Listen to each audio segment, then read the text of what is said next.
할렐루야. 말씀을 듣는 중에 하나님의 사람으로서 새롭게 결단하는 은혜의 시간이 되기를 기원합니다.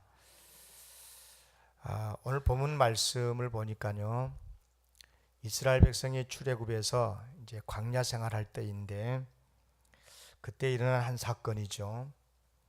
사건은 매우 간단한데 단순한데요, 어떤 사람이 안식일에 나무를 하다가 붙잡혀 왔어요. 그리고 그를 끌고 온 사람들이 그를 돌로 쳐 죽였다. 그런 이야기입니다. 여러분 어떻게 생각하는지 모르겠지만 저는 이런 말씀을 읽고 들을 때마다 마음이 왠지 불편함을 느낍니다. 하나님의 말씀은 생명을 살리는 말씀이고 은혜로운 말씀인데 참 왜 이런 사건들이 성경에 기록이 되어 있을까 하는 생각 때문입니다. 잘 아시다시피 하나님께서는 이스라엘 백성들에게 하나님의 백성으로서 마땅히 살아야 할 삶의 양식인 계명을 주셨죠. 대표적으로 십계명인데 그 십계명 중에 제4계명이 바로 안식일에 대한 계명입니다.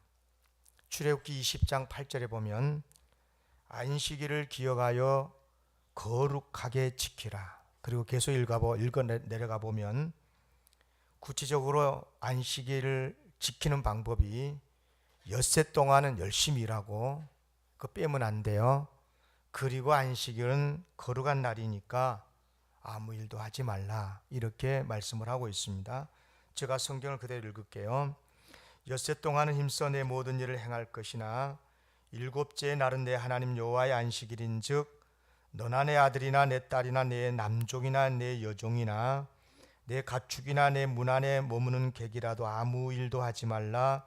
이는 엿새 동안에 나 여호와가 하늘과 땅과 바다와 그 가운데 모든 것을 만들고 일곱째 날에 쉬었음이라. 그러므로 나 여호와가 안식일을 복되게 하여 그날을 거룩하게 하였느니라. 그러니까 안식일은 거룩하게 하나님이 정하셨으니까 엿새 동안 열심히 일을 하되 안식일에는 쉬어야 한다. 일하면 안 된다. 나무 베면 안 된다. 이런 말씀이죠. 출애굽기 31장 15절에 가보면요, 만약에 안식일을 범하다가 잡히잖아요. 그럼 반드시 죽이라고 엄명까지 내렸어요. 제가 그대로 읽을게요. 엿새 동안은 일할 것이나 일곱째 날은 큰 안식일이니 여호와께 거룩한 것이라. 안식일에 일하는 자는 누구든지 반드시 죽일지니라.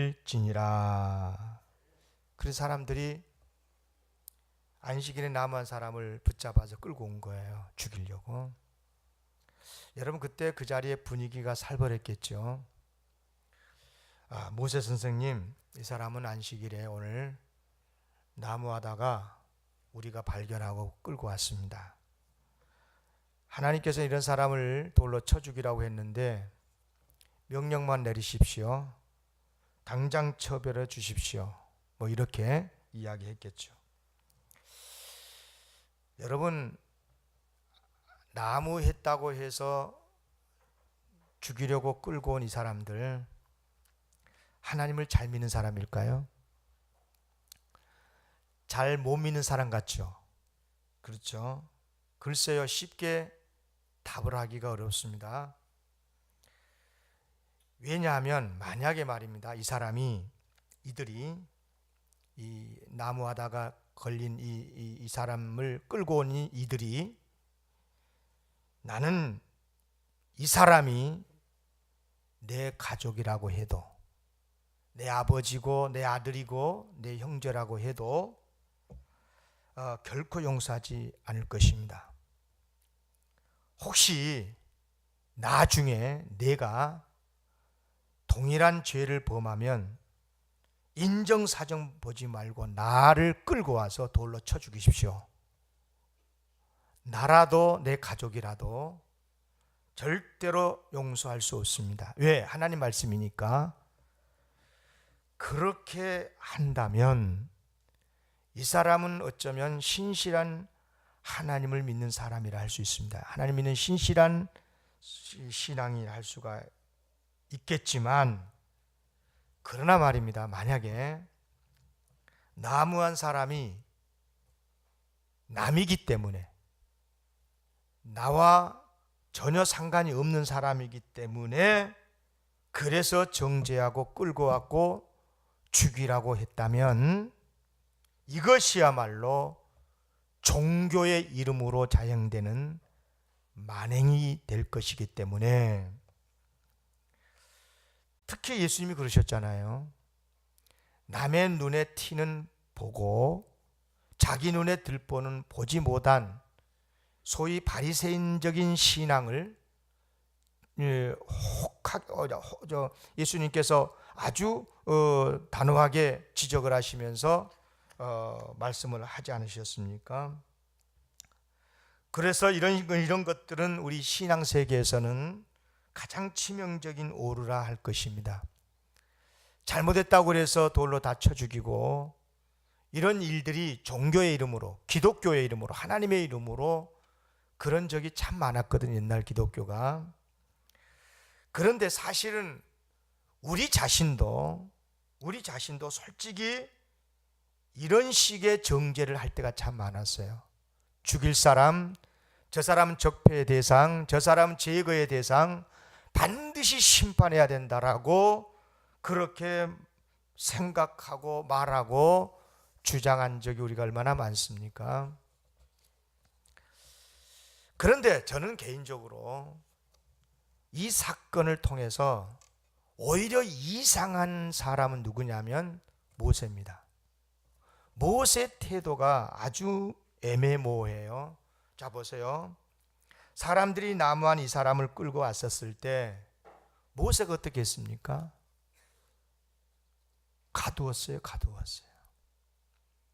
그러나 이것은 이해할 수가 없는 거예요. 왜냐하면 하나님께서는 안식일 계명을 어기는 사람은 판단해서 죽여도 좋다, 이런 정도의 말씀이 아니고요, 재판하고 말 것도 없이 반드시 죽일지니라고 엄명을 내리셨거든요. 여러분, 모세가 이 말씀을 모를 리 없잖아요. 그렇다면 어느 누구보다 하나님의 말씀에 철저했었던 모세가 왜 이 사람을 곧바로 처형하지 않고 가두어 두었을까요? 여러분, 어떻게 생각하십니까? 여기에는 우리 몇 가지 추측을 해볼 수 있어요. 하나는 뭐냐면, 그날이 마침 안식일이었으니까, 안식일에 나무하다가 발견되어 붙잡혀 왔잖아요. 그러니까 그날이 안식일 가능성이 많아요. 그런데 안식일에 사람 죽이면 안 되잖아요. 그래서 아마 안식일이 지나기를 기다리면서 가두어 두지 않았을까, 이렇게 생각해 볼 수도 있고요. 그런데 더 큰 가능성이 있는데, 그것이 뭐냐면 모세의 마음이 혼란스러운 겁니다. 잘 들으셔야 됩니다. 이 설교를 때 여러분 마음이 혼란스러울 수 있으니까 잘 들어보세요. 모세의 마음을 생각해 보세요. 안식일에 나무 좀 했다고 사람 죽입니까? 상식적으로 맞습니까? 전혀 안 맞잖아요. 너무 심하다는 생각이 들지 않습니까? 그래서 혹시라도 모세가 그렇게 생각을 하지 않았을까요?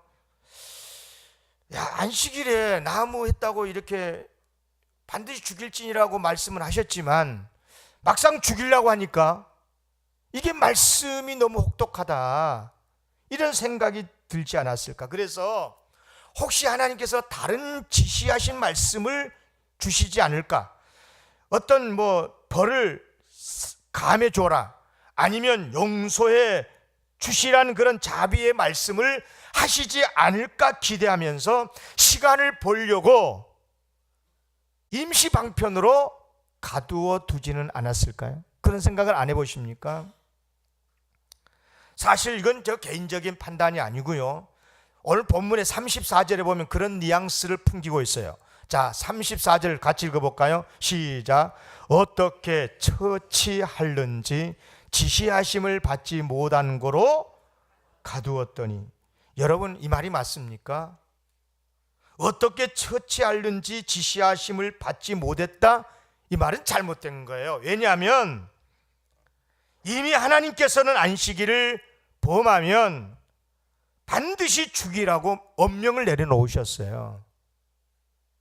그러므로 지시받지 못한 게 아니라 지시대로 따르기를 망설였다고 해야 더 옳은 것 아니겠어요? 그게 정직한 거잖아요. 결국은 어떻게 했습니까?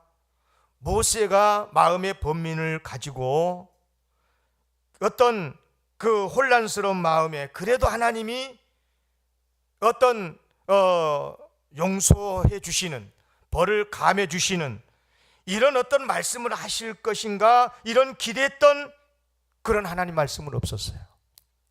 어떻게 했습니까? 결국 하나님께서 뭘 하십니까? 그를 쳐 죽이라고. 그래서 회중들은 진영 밖으로 이 사람을 끌고 나가서 돌로 쳐 죽였습니다.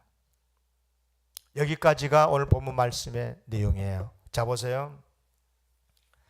여기서 우리는 이제 깊이 이제 고민을 좀 하면서 설교를 드려야 됩니다.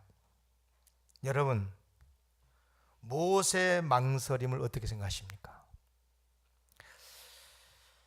남아든 사람을 끌고 온 사람들하고 망설이고 있는, 주저하고 시간을 끌고 있는 이 모세 중에 누가 더 하나님을 잘 믿는 사람 같습니까? 누가 더 하나님의 뜻에 합당한 사람이라고 생각하십니까? 끌고 온 사람들이 망설이고 있는 모세보다 더 신실한 그런 신앙인 것처럼 그렇게 보이지 않습니까? 말씀대로 해야 되니까. 그런데 모세는 지금 망설이고 있는 거예요. 여러분, 모세가 하나님의 명령을 집행하지 못하고 망설이고 있는 이런 모습들, 여러분, 우리 비난할 수 있습니까? 비난할 수 있느냐고요. 우리도 모세처럼 충분히 그렇게 하지 않았을까요? 자, 보세요. 안식일에 나무를 하는 것은 분명 안식일의 계명을 위반한 거예요. 그러니까 말씀대로 말씀을 하셨으니까, 하나님이 말씀하지 않았단 모르지만 반드시 죽이라고 말씀을 하셨으니 반드시 죽어야 한 게 아닙니까? 그러나 자, 보세요. 아무리 하나님의 말씀이라도 인정상으로 보나 상식으로 보나 요즘 참 많고 많은 말 중에 인권으로 보나 여러분 좀 너무한 거 아닙니까? 안식일에 나무 했다고 죽인다? 너무 이거 심하지 않습니까? 좀 벌을 감해주면 안 됩니까? 한 달 동안 감옥에 가둔다, 한 1년 10년 뭐 이렇게 감옥살이 하게 한다든지, 아니면 사랑의 하나님이시니까 자비의 정신을 발휘하셔서 용서해 주신다, 뭐 이렇게 할 수도 있겠다는 그런 생각하지 않습니까? 더군다나 성경을 보시면은요, 창세기부터 많은 성경에 이런 내용들이 너무 많은 거예요. 무슨 말이냐면 지금 이 사람보다도 더 훨씬 잘못된 죄를 저지르고도요 오래오래 살고 오히려 하나님의 나중에는 복을 받는 사람들이 있어요. 자, 예를 들어 볼까요? 다윗 보십시다. 다윗은요, 자기의 부하 신하였던 장군이었었던 우리아의 아내 밧세바를 끌어들여서 못된 짓을 했죠. 그것 은폐하려고 그 우리아 장군을 가장 치열한 전선에 배치하도록 해가지고 모압 군대 칼에 죽게 했잖아요. 그리고 밧세바를 아예 자기 마누라로, 자기 아내로 삼아버렸어요. 얼마나 심각한 잘못된 죄를 지은 겁니까?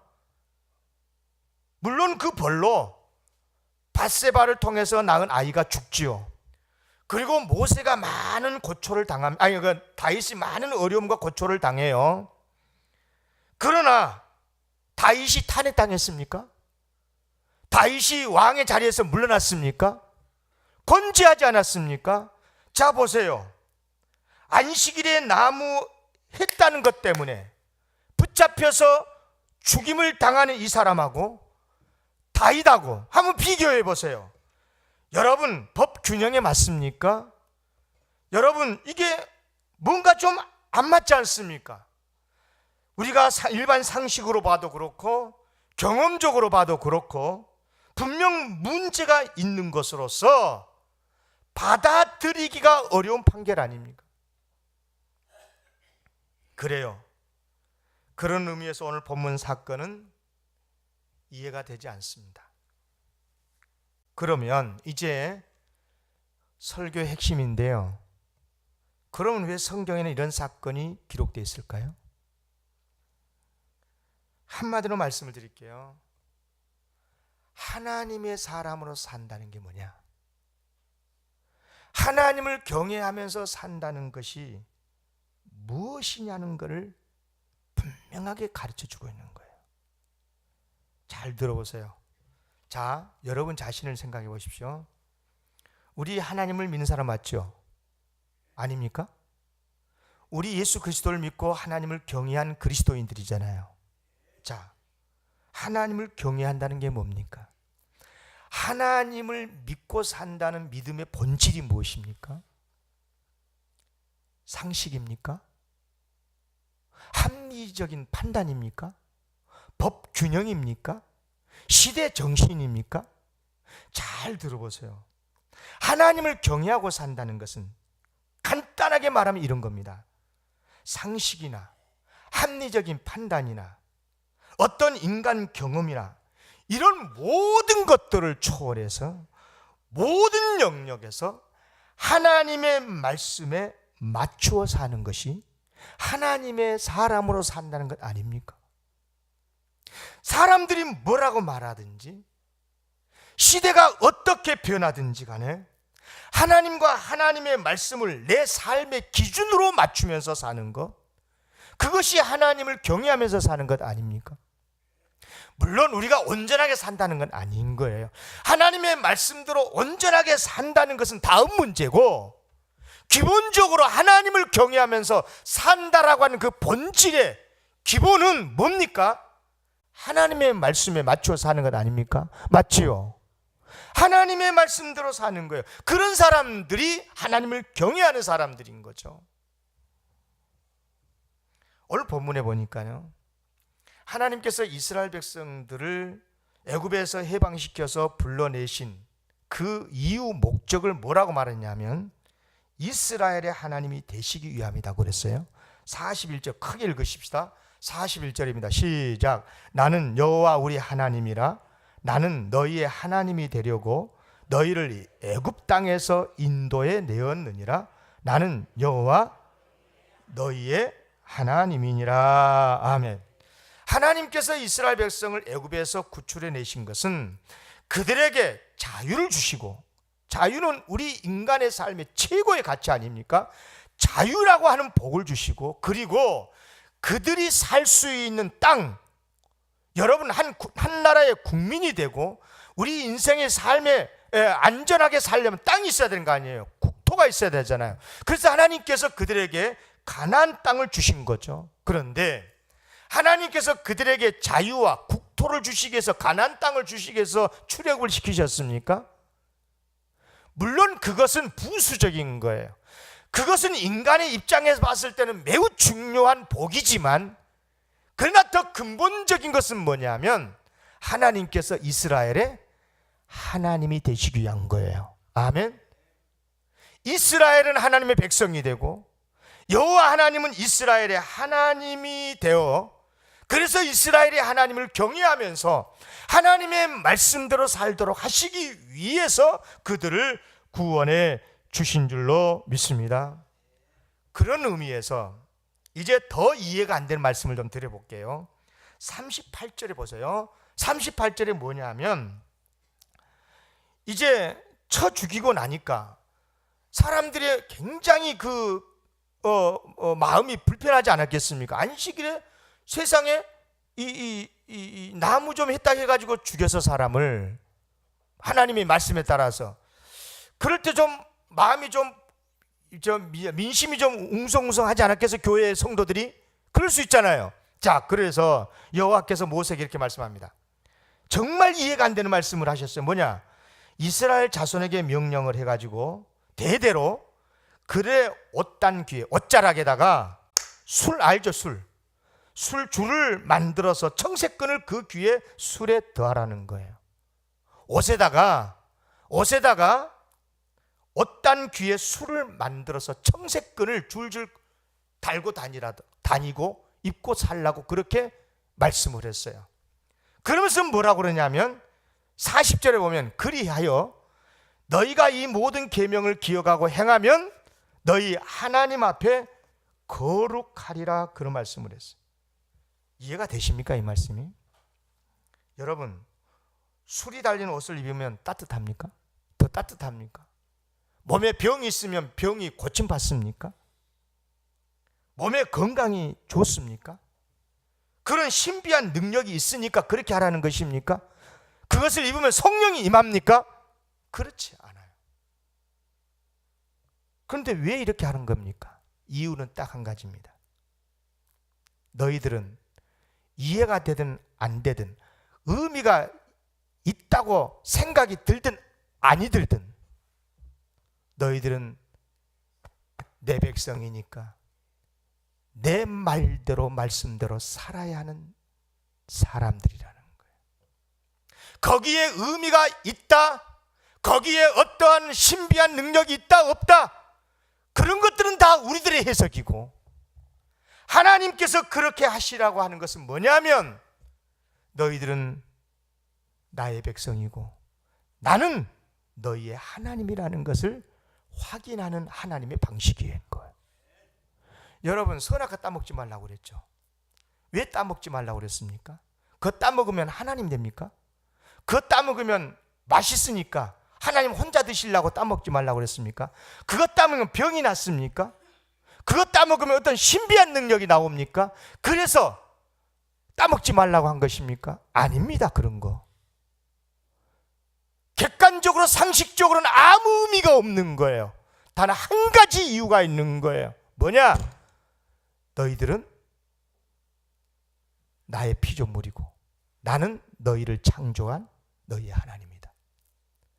하나님과 피조물과의 분명한 선을 긋는 거예요. 아멘. 매우 중요한 말씀인 거죠. 여러분, 그렇습니다. 하나님의 모든 계명을 지키는 것, 계명 중에는 이해할 수 없는 계명들도 있어요. 그러나 예를 들어서 여기 오늘 말씀대로 옷에 술을 달아서 입는다거나 안식일에 나무 좀 할 수 있지 않습니까? 그런데 나무를 하지 말란다고 하거나, 여러분, 이것은 뭡니까? 이스라엘이 하나님을 경외하는 하나님의 백성인 것을 고백하고, 그리고 하나님께서 그들의 하나님이 되심을 확증하는 방법이라는 것입니다. 주일날 11시에 와서 지금 우리 예배 드리죠. 이 시간이 신비한 시간입니까?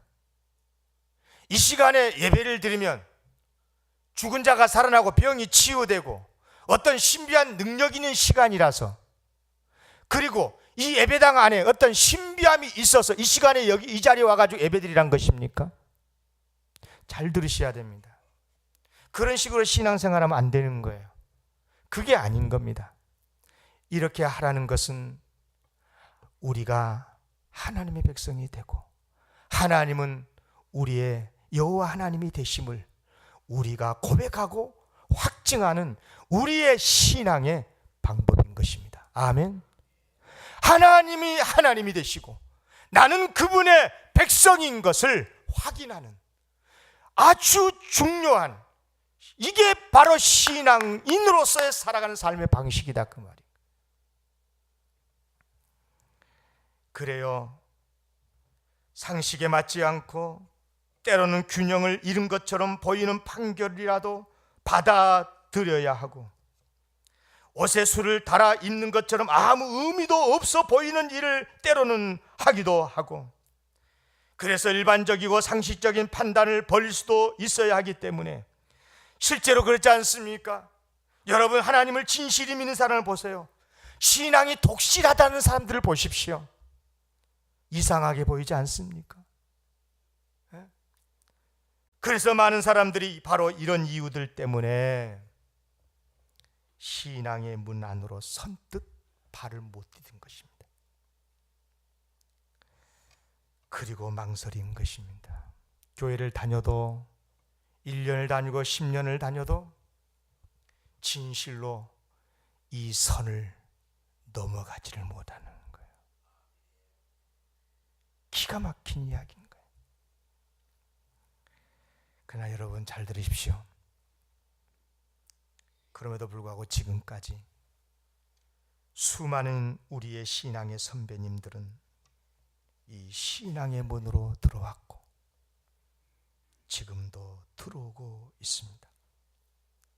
담대하게 미친 소리 듣더라도, 바보 소리 듣더라도 신앙의 문턱을 넘어서 하나님을 경외하는 사람이 되었고, 세상의 상식과 일반적 판단을 포기하고 오직 하나님의 말씀만을 따르려고 힘썼고 지금도 힘쓰고 있는 것입니다.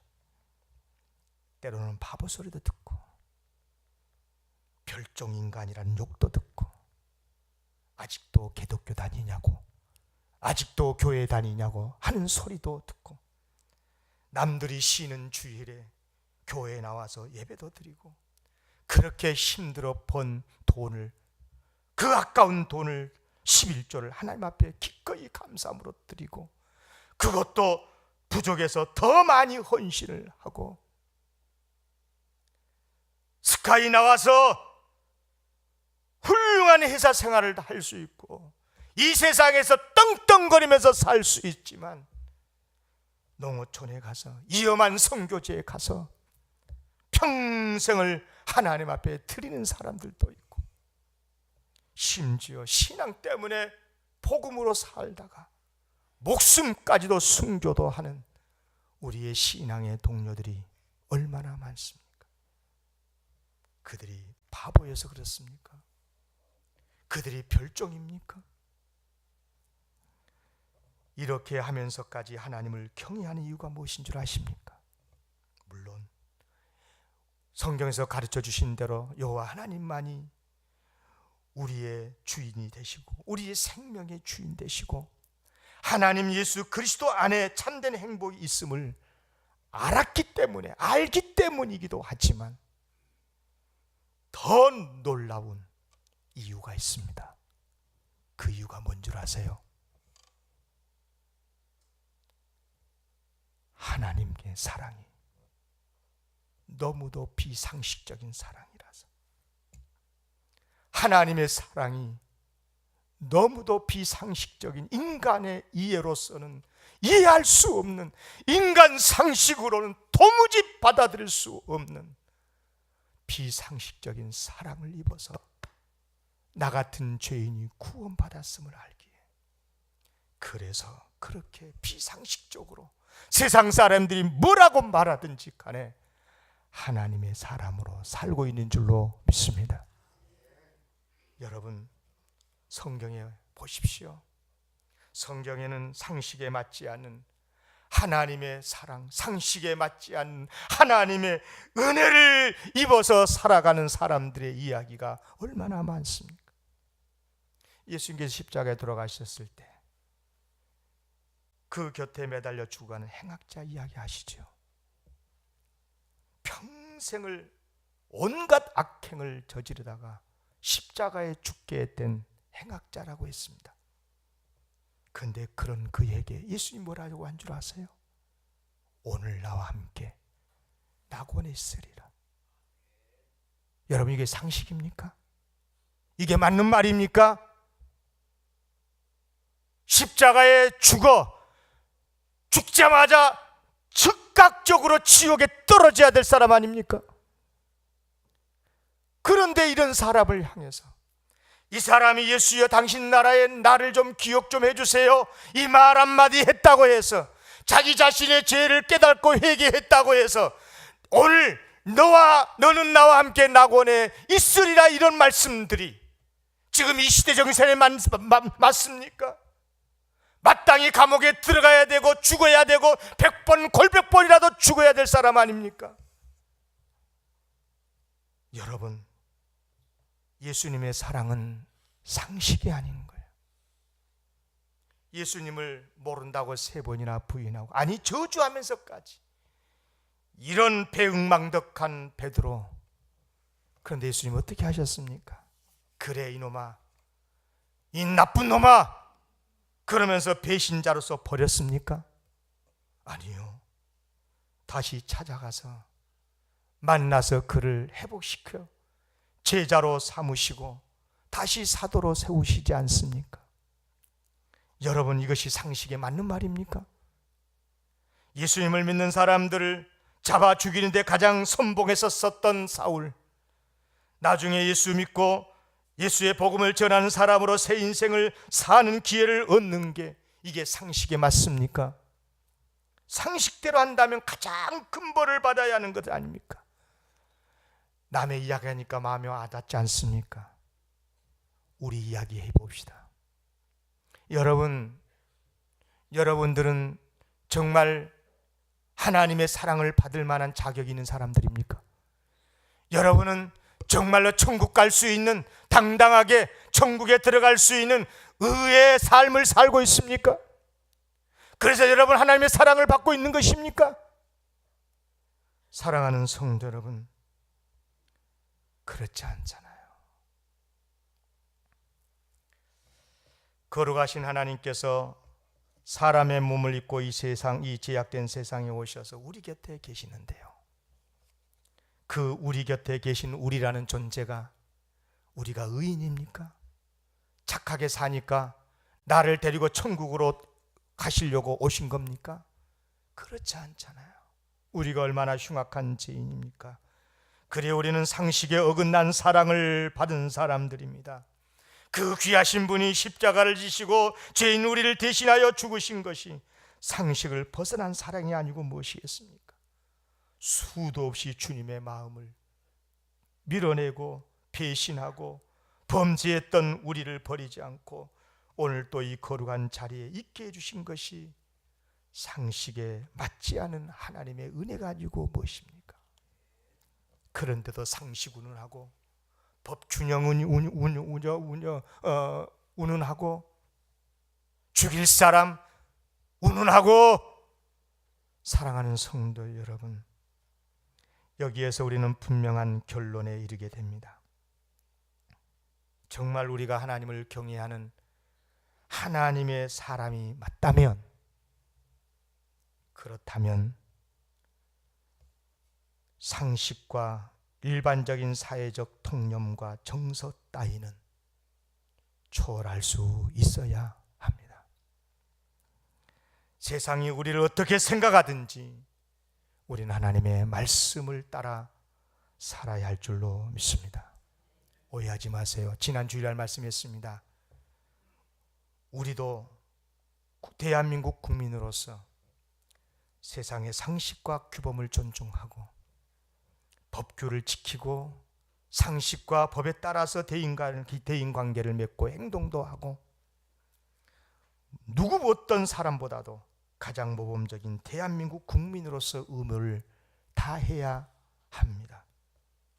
그러나 아무리 온 나라 사람들이 따르고 지지하고 그것이 옳다고 말해도 하나님의 말씀에 어긋나면 우리는 따를 수 없습니다.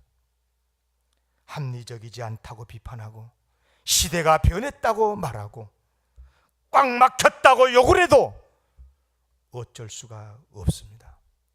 좋은 게 좋은 거라고, 믿음은 자유라고, 종교는 자유라고 하면서 이단들조차도 품으려고 하는 시대, 아무리 누가 뭐라고 해도 우리는 수용할 수 없습니다. 그런 의미에서 종교다운주의 수용할 수 없습니다. 동성애 합법 우리는 인정할 수 없습니다. 사랑하는 성도 여러분, 아무리 종교의 자유가 있어도 이단들을 기독교로 우리는 받아들일 수 없습니다.